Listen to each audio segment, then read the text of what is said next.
तो ये है 6th लेक्चर चैप्टर 4 का। मैंने कहा था ना चैप्टर 4 बेसिक्स है। आपके 11th-12th में भी यदि किसी को जो करना है वो यदि इस लेक्चर को देखेगा तो उसको समझ में आ जाएगा कि उसको 11th-12th में एक्चुअली पढ़ना क्या है।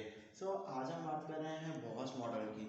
यदि कोई आप मुझसे पूछे कि चैप्टर 4 का सबसे इम्पोर्टेंट क्वेश्चन क्या है तो मैं उनसे कहूँगा कि वो है बोहर्स मॉडल। अब बोहर मॉडल में क्या करा था, थॉमसन ने हमको थोड़ा सा बता दिया था इलेक्ट्रॉन के बारे में, रदरफोर्ड ने हमको बता दिया था न्यूक्लियस के बारे में। अब जो कमी रह गई थी वो कमी किसने पूरी करी? बोहर्स मॉडल ने।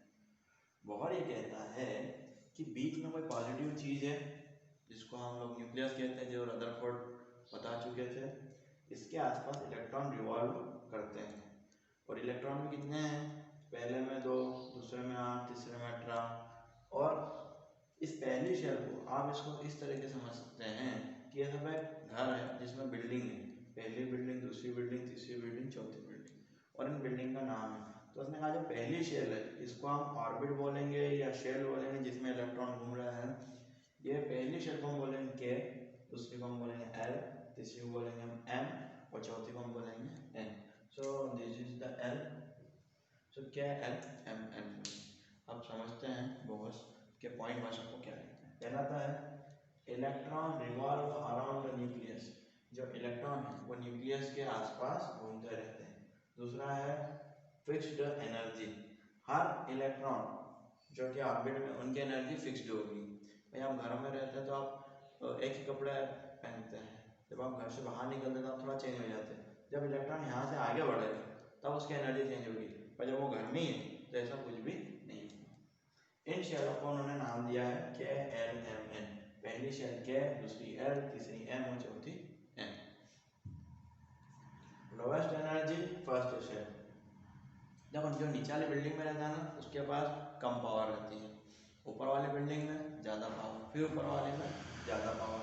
तो फिर ये कहना है कि जो सबसे पास एनर्जी है, जो सबसे पास है न्यूक्लियस की, उसकी एनर्जी कम है। उसके बाद उसके ऊपर जो उसकी एनर्जी और बढ़ेगी, उसके ऊपर और जाएंगे और बढ़ेगी। तो ये हमारा बोहर्स मॉडल है जिसके 4 पॉइंट आपको अच्छे से लिखना है, ये डायग्राम बनाना है, ठीक है। अब नेक्स्ट टॉपिक है हमारा आइसोबार, आइसोटॉप और आइसोटोन, और इसी के साथ इस टॉपिक के बाद ये चैप्टर खत्म हो जाएगा। तो इसको आप लिख लीजिए अपनी कॉपी में। अब हमारा नेक्स्ट टॉपिक है आइसोटॉप, है ना। तो आइसो का मीनिंग होता है साइंस में सेम, एक जैसा, ठीक है। तो आइसो मतलब ये तो समझ में आ गया कि सेम या एक जैसा वो हम आइसो बोलते हैं ना। तो आइसो वर्ड आप याद रख लो, केमिस्ट्री में आइसो आपको बार बार पढ़ना पड़ेगा। आइसोमेरिज्म क्लास 10th में, ठीक है। आइसोबार अभी हम आगे पढ़ेंगे। सो आइसोटॉप ऐसे दो एटम जिनका एटॉमिक नंबर तो सेम है लेकिन एटॉमिक मास डिफरेंट। अभी समझ में नहीं आ रहा कि मैं क्या बोल रहा हूँ, एटॉमिक नंबर, एटॉमिक मास क्या चल रहा है, सॉरी, है ना। तो एग्जाम्पल से देखते हैं वो आपको समझ में आ जाएगा। देखिए ये है H मतलब हाइड्रोजन, नीचे वाले चीज को हम बोलते हैं एटॉमिक नंबर और ऊपर वाले चीज को बोलते हैं atomic mass. 1H1, 1H2, 1H3, यानी एटॉमिक नंबर तो सेम है लेकिन एटॉमिक मास अलग अलग है। सो एटॉमिक नंबर दिखा तीनों का 1 1 1। सो ऐसी कोई चीज़ है। अब आपसे पता है एग्जाम में पूछेंगे और क्या का एग्जाम्पल है, ऑप्शन में अलग अलग चीज़ रहेगी, आपको क्या लिखना है? आइसोटॉप पे। और आइसोटॉप का एग्जाम्पल पूछे तो आपको ये लिखना है, ये हाइड्रोजन के 3 अलग अलग रूप है, ठीक है। जनरली जो हम हाइड्रोजन की बात कर रहे हैं या हमारे आसपास पानी है या फिर कुछ भी है तो वह 1H1 की हम बात करते हैं, ठीक है। ये बहुत ही रेयर मिलता है, इसको हम बोलते हैं ड्यूटेरियम, इसको बोलते हैं ट्राइटेरियम। एप्लीकेशन, ये पूरा क्वेश्चन कंबाइन आता है कि व्हाट इज आइसोटॉप और एप्लीकेशन ऑफ आइसोटॉप, बहुत बार पूछा गया क्वेश्चन है। क्या है इसमें?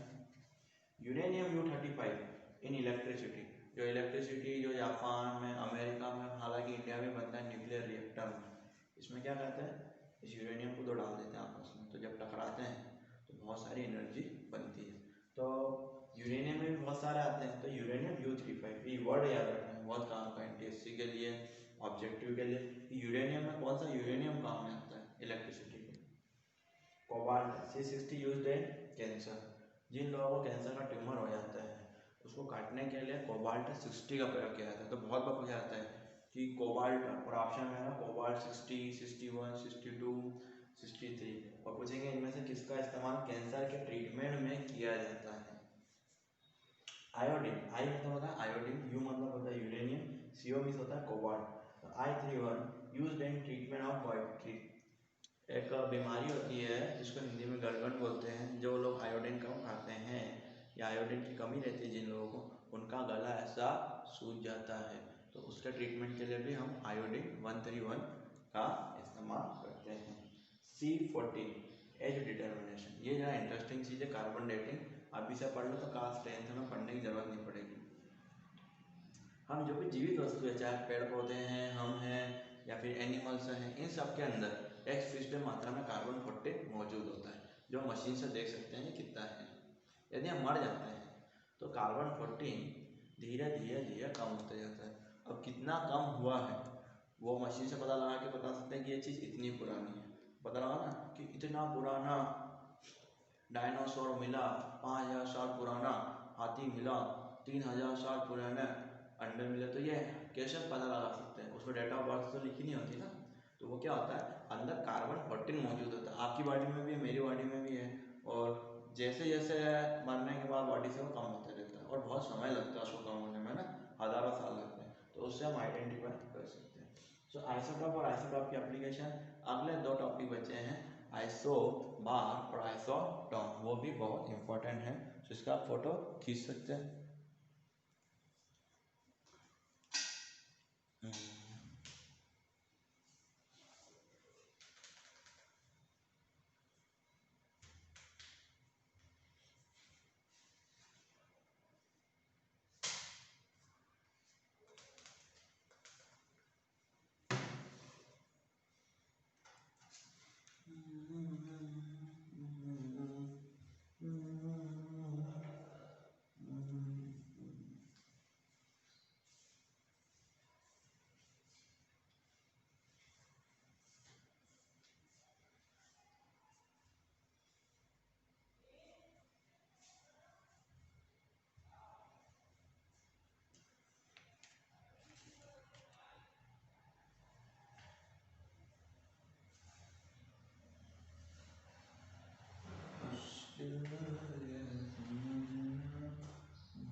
सो नेक्स्ट टॉपिक हमारा आइसोबार और आइसोटोन।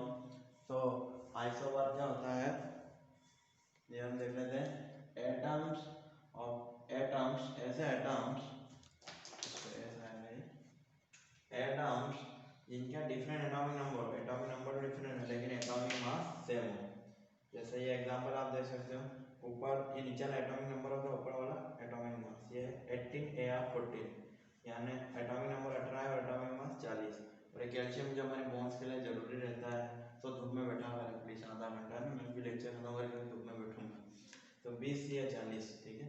और isotone, atoms having same number of neutron, इसमें न्यूट्रॉन की संख्या सेम है। बहुत बार क्वेश्चन पूछा गया है कि आइसोटॉन क्या होता है। तो ऐसे अलग अलग एटम जिनमें न्यूट्रॉन की संख्या सेम। तो न्यूट्रॉन कैसे निकालेंगे, इसमें से इसको घटा दो, 14 - 6 कितना हो गया 8, 16 में से 8 को घटा दो कितना हो गया 8। तो यही तो क्या कहलाता है इलेक्ट्रॉन। तो जिसमें इलेक्ट्रॉन की संख्या सेम हो वही क्या कहलाता है आइसोटॉन। तो ये आपका सिलेबस कंप्लीट हो गया है। इसकी वर्कशीट में आपको सेंड कर दूंगा, जो आपको लिखना है, कंप्लीट करना है, जल्द से जल्द चेक करना है। आज हमारा केमिस्ट्री सिलेबस कंप्लीट होता है। Thank you.